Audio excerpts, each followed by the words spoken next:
लाल सिंह जी, क्या कहना चाहेंगे? लोकसभा हरिद्वार चुनाव जैसे नज़दीक है, तो किस पार्टी के नेता को आप देखना चाहते हैं लोकसभा सांसद? बीजेपी के आदमी बीजेपी को वोट देंगे जी।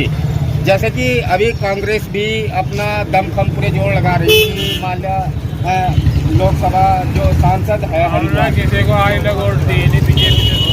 चलिए, बहुत बहुत धन्यवाद। अब अभी और भी है आपको कि अब की बार लोकसभा जो हरिद्वार है उसमें बीजेपी का सांसद बैठेगा या कांग्रेस का सांसद बैठेगा, या इस प्रकार से उमेश कुमार अपनी ताल ठोक रहे हैं, वो लोकसभा हरिद्वार के सांसद के रूप में आते हैं।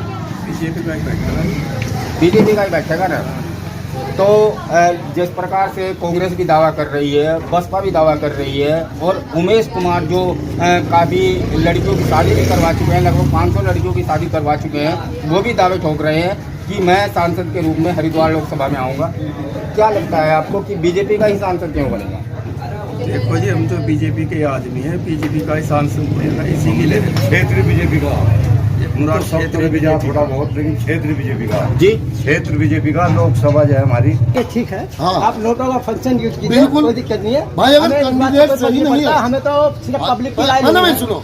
अगर आज त्रिवेंद्र रावत सही था, उसे क्यों मुख्यमंत्री पद से हटाया?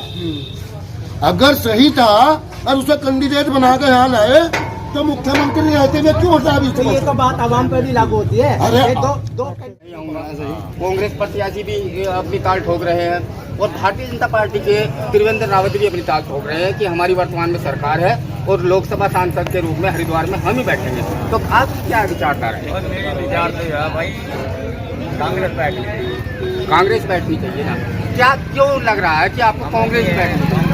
सरकार सही चलती है, सरकार जो है क्या महंगाई ज़्यादा कर रही है। जैसा कि लोकसभा का चुनाव करते हैं और जैसे जैसे तारीख नज़दीक आती जा रही है, प्रत्याशी जो है जितने भी पार्टियों के अलग अलग पार्टियों के प्रत्याशी खड़े हुए हैं, उनकी दिल की धड़कनें तेज होती जा रही है जैसे जैसे तारीख नज़दीक आती जा रही है। तो हम जानना चाहते हैं कि जनता का रुझान किस ओर रहेगा। जिस प्रकार से उमेश कुमार जी भी दावा कर रहे हैं लोकसभा सांसद के रूप में हरिद्वार में देखने को, और त्रिवेंद्र रावत जी हैं जो वर्तमान में सरकार चल रही है जिनकी, और वीरेंद्र रावत है कांग्रेस पार्टी के। तो आपको क्या लगता है कि अब की बार हरिद्वार लोकसभा सांसद के रूप में किस पार्टी का प्रत्याशी उभर कर? कांग्रेस। ऐसा क्यों? कांग्रेस ही क्यों? देख लो तो कितनी महंगाई हो रही। अच्छा, कुछ लोगों का मानना तो यह है कि जितना काम लड़ाई दंगे ज्यादा। सुनिए, कुछ लोगों का काम यह है, बात कहना यह है कि जो सुविधा भारतीय जनता पार्टी की सरकार में मिल रही है वो कांग्रेस में नहीं। भाई बदलना सबको पड़ा, गाँव का प्रधान भी बदलना पड़ा जी। 10 साल रह लिए और को बदल दो, एक का तो नाम नहीं लिखते। तो अब की बार प्रकार से लोकसभा का चुनाव सर पे है, किसको वोट करना चाहेंगे आप? हरिद्वार सीट से जी। देखिए, हरिद्वार सीट पे ज़्यादातर तो उमेश कुमार जी काम कर रहे हैं। अच्छा। हरिद्वार कई सारे अनाथ बच्चों के, गरीब बच्चों के, जितनी भी लड़कियां हैं इनका ब्याह करा रहे हैं अपनी तरफ से फ्री में, तो इससे बड़ा काम क्या हो सकता है?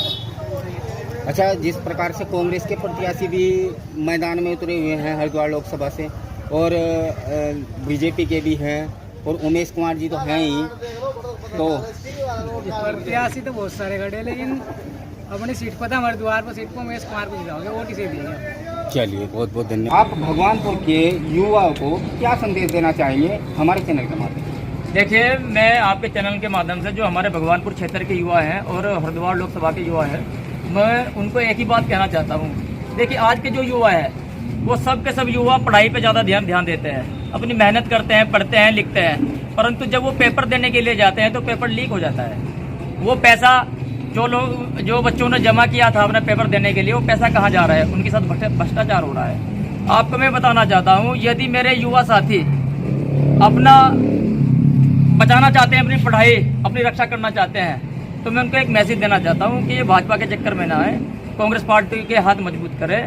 आपने देखा कि 60 साल 70 साल पहले भी कांग्रेस रही है, और युवाओं को कितनी नौकरी मिली है आप जान सकते हो, खुद जान सकते हो। हमारे घर में से भी कई नौकर सरकारी नौकर हैं, और जब से ये भाजपा सरकार आई है, जब से सारे के सारे जितने भी महकमे हैं वो आउटसोर्सिंग पे करती हैं। तो युवाओं को यही मेरा संदेश है, भैया अगर आपको अपनी पढ़ाई और अपनी रक्षा करनी है, अपनी पढ़ाई की रक्षा करनी है और आपको आगे बढ़ना है, कामयाब होना है, तो आप किसी के चक्कर में ना आइए। यहाँ पे और भी 2-3 प्रत्याशी है, वो कह रहे हैं कि हम जीत रहे हैं, लेकिन कोई भीड़ दिखा करके वोट नहीं मिलती। व्यक्तिगत जो संबंध है हमारी भगवानपुर क्षेत्र की जनता के लिए, और भगवानपुर क्षेत्र में लोकसभा हरिद्वार में अगर किसी ने विकास किया है तो माननीय श्री हरीश रावत जी ने किया है। और व्यक्तिगत संबंध भी हरीश रावत जी के हैं और भाई वीरेंद्र रावत जी के हैं। तो मैं यही कहना चाहता हूं कि भाई किसी के बहकावे में आने की आवश्यकता नहीं है।